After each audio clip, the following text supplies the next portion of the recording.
Sonny Styles, is that a guy that you feel like we have to find a starting role for him? I was asking Coach Day about this as well. Is he not quite there yet? Or when you look at Sonny, is he a guy where it's like we've got to find a starting role for him? Yeah, I think when you look at the potential best 11 players, for the 2023 defense, I mean, he's a guy that our staff is going to point at and say, we need to find a way to get him in there.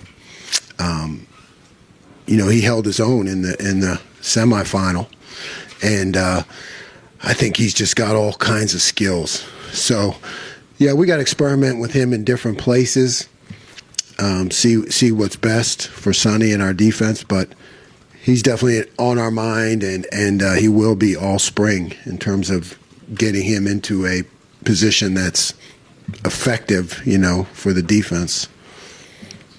Second row right, Bill Landis, Rivals. Jim, I don't believe C.J. Hicks played a snap at linebacker last year. I guess when you look back on that, one, are you okay with how that played out? And then two, now, how does he slot into things in 2023? I guess similar to the Sonny question, like, is he a guy you feel like you got to find a role for this year? C.J., great athlete, really good kid, good energy, good team guy. And I think that is worth saying, right? Because when you're 5-star and Mr. Everything, I think it's challenging to come into a top 5 program and not play right away. But he handled it really well. CJ's situation is different because, there's a couple guys coming back. There's a lot of experience there. He plays in a position that's closer to the ball. You know what I mean? So I feel like there's some learning, in terms of all the schemes and all the different fits that you get as a linebacker. If you're up front, you're attacking, you can get in pretty early in your career. And if you're on that back end, you have space and distance and all that to figure it out. So I'm really just looking for improvement from CJ, not putting any pressure on him. I'm really just looking for him to improve this spring. I know he's going to have a great career, but I haven't put any kind of timeline on him yet. You've explained the jack position in the past as something that can be maybe a little more simplified, still near the ball, but more simplified sort of existence. Could he potentially do some of that stuff in an effort to give him more? Yeah, I've thought about that. I have thought about that for CJ because when directed, he's like skilled and he can get from point A to point B quickly. I don't know how much we'll be delving into the jack this spring, but I think it is something good to look at CJ for the fall. But we did not quite use the position as much as I had hoped last year. It just didn't seem to develop with our personnel. And so this spring I want to focus on the fundamentals, of our 4 down and really getting better at the fundamentals. But I see CJ as a candidate and Mitch Melton. And one of the reasons I'm not going to get into it this spring as much is because Mitch, who I thought had a real chance, like he's still coming off that injury and he won't be ready for camp. Go ahead. Sorry about that, Coach. Fourth row right, Cameron T. Robinson, The Athletic. Coach, actually just kind of off that on Mitch Melton. I mean, Brian Day said he's just doing individual drills a lot this spring. What do you want to see from him as he comes back from the injuries? Yeah, I want to see him back to where he was, right? So we moved him from linebacker to the front when I got here, and then started experimenting with him in the jack position. And he jumped out. He really did. To Coach Johnson, and to me, and things that he did. So I just want to see him back there. I want to see, okay, has he recovered completely? Is he healthy? Second row right, Doug Lesmerises, Cleveland.com. What does that mean for Jack Sawyer then? Jack will be just, he'll be an end with JT, you know what I mean? And he'll work on all those fundamentals of being an end. I think that's important for Jack. I feel like he didn't have the improvement or the big jump that he could have last year because he got involved in the jack stuff and maybe he wasn't as focused as he could have been to make those improvements at D end. So I want to make sure I keep him at D end opposite JT. Over the shoulder, Tony Girdman, Buckeye Huddle. Jim, I want to ask you about the quarterbacks. Devin Brown, Kyle McCord, obviously there's still not much to know about them, but you've seen plenty of them. What, I guess, maybe annoys you about them as a defensive coordinator? What do they do that gives defenses problems, each of them?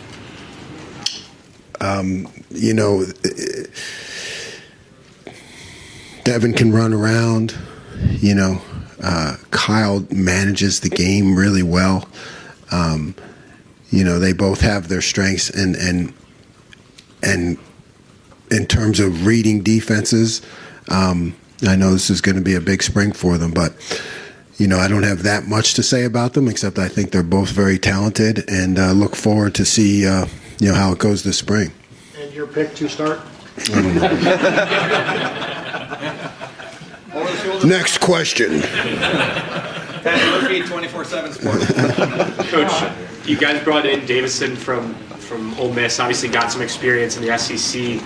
What did you like about him, and specifically physically, he stands out. What can a corner like that bring that maybe you guys didn't have in that room? Yeah, Davison looked good out there today, picking things up, but really just breaking on the ball. I mean, I liked his length. He has real length and got his hands on a lot of balls, and he was quick to mix it up too. I joke with him all the time. He's got that Jersey toughness, and he's got experience in the SEC. Played a lot of football. I just think he's going to bring a lot of competition to the position. Front row right, Austin Ward, Rivals. Jim, has come out a couple times that Denzel took this offseason pretty seriously. I don't know how much you've noticed of that. We know last year didn't go the way he wanted, certainly physically. What have you noticed from Denzel, either in workouts or just day one today? Great. It's a great observation. I think Denzel this off season just stood out, man. I mean, it's just his physical development, the way he competed. We were talking about the yesterday as a defensive staff. I have the defensive staff go through a draft. I'm not giving out any of the results, but I have them go through a draft. And we kind of draft our team to kind of see, what our thoughts are on each player, and you can see where maybe somebody, drafted him high and somebody drafted him low, but Denzel came out great in that, and I think everybody has seen the off season. And then today, he got his hands on more balls than maybe all last spring and camp together. So he just seems to be on point. Right next door, Tim May, Letterman Row. Yeah, bunch of questions, but I'll just give one. What is it like, though, to see Jihad Carter and Davison Igbinosun come in, in this new modern era, to give you an infusion? What does that mean for the defense, I guess? And just what do you think about those kind of things? It is a different age. Times are changing. I mean, I like the fact that we're, the Ohio State. We don't participate in that arena very much. We're not turning over, 22 new guys or something that's going on. We can really be picky about the guys. And, you're talking about two starters at Power 5 programs that now come in with experience, and I think they give us great competition there. That's what we need in the back end. We need competition. We need guys fighting to play. We need guys competing against our offense, getting hands on balls. The next step and evolution of this defense really starts in the back end. We all know last year and how things went, and everywhere I've been, it's kind of taken me time to get the back end up to, having that confidence to compete. And you bring in two guys like that, and it just pushes the other guys see it, and they walk right in, and they're mature. and they're not messing around. They're not a young guy coming in who's kind of feeling these guys aren't messing around, and it pushes everyone. Is it important for those guys to, for want of another term, stir the drink as opposed to rock the boat? You understand what I'm saying? I mean, Yeah, I do. you sense that? Yeah, you want guys who still want to be part of the team, and they're both like that. Yeah, when we interview them, that's exactly what we're interviewing for: maturity, for fit. Can they be a great teammate? And those guys have that. Right next door, Joey Kaufman, Columbus Dispatch. Jim, you mentioned you didn't use the jack position as much maybe you thought you would last year. Can you get some context? I guess how much did you use it? Was it not as much? What did you kind of go in hoping for, and ultimately kind of how did you feel about that? And Yeah, I thought. Going in, I thought over the course of the season we could, get it up to a third of the defense or 60-40. By the time I left Oklahoma State, it was almost exclusive. And I knew we wouldn't have that here. We're built more as a 4 down, and our front's pretty darn good. You know what I mean? So you don't want to mess with that too much. But I thought it could get up to be a third, and it just didn't. We weren't as productive out of it. You have to go with what works. So I don't know. Maybe it was 15%. Maybe it was half of what I had hoped it to be. is it still part of your long term? Still part of my long term, absolutely, because I think we could get the best combo player in the country. When we target one. As you're moving down the road, we're Ohio State. That's a position that people don't have. We can target the best one and build towards that and work towards it. Third row left, Dan Hope, 11 Warriors. Jim, last year, Tommy and Steele basically played all the reps at linebacker. Do you envision it staying that way this year, or do you envision trying to rotate guys a little more?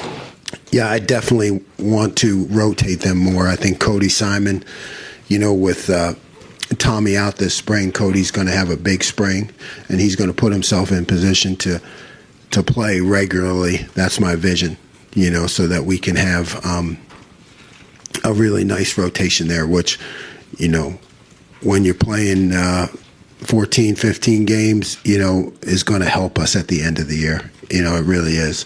We need to get Cody to that point where he can play, and rotate with those two guys. And then, when you look at CJ and Gabe, the young guys, you're really looking at that leap from year 1 to year 2. Can they show in the spring, like you said, that they're ready to play? You want those guys to force you to put them on the field by how well they play. But yeah, I'm definitely hopeful we can take some of the reps off of Tommy and Steele, because it'll help us in the end of the season. Where does Reed Carrico fit in there? Reed's bouncing around a little bit right now. We're trying him out some different positions. We have, our Sam position against 12 personnel. He's kind of jumping around a little bit. We definitely want him to make a push on special teams, and we hope he shows up. And you're looking for him also, like Gabe and CJ, to show that they have to be on the field, show that maturity. Right in front of him, Stephen Means, Cleveland.com.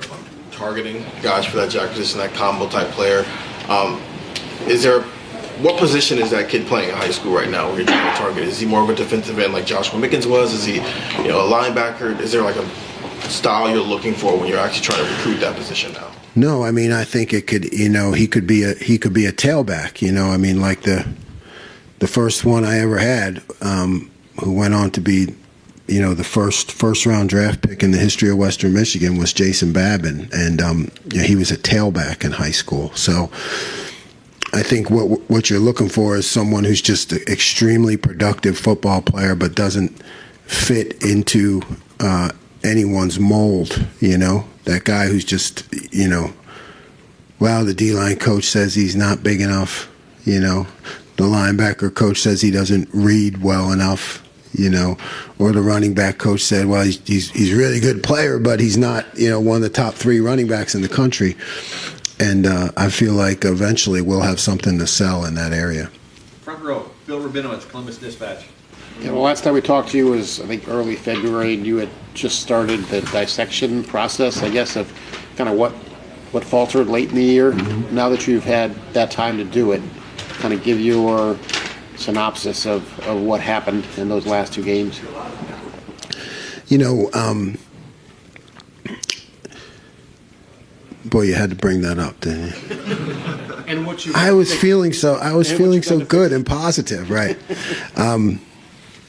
So you try to look at the things that worked, right? We try to, we do percentages in course of the season and the things that worked, and then you say, okay, how did those things fail? Or I look at myself and my calls and how I can kind of change a little bit early on, so that the matchup games, those areas where we let down in one-on-one matchups that were costly, I need to find ways to protect our guys better. But I can't do that like just that week. I think I have to have more of a bigger view, So some of the things that I'm going to put in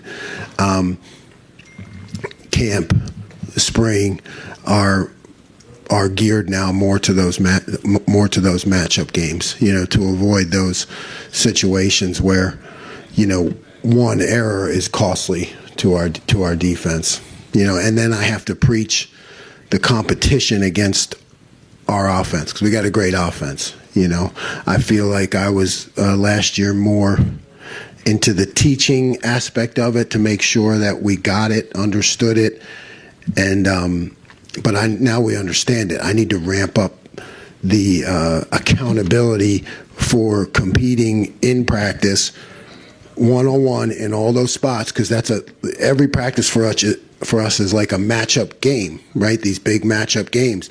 We need to perform better in practice against our offense, and treat that as our practice for when we get to the matchup games.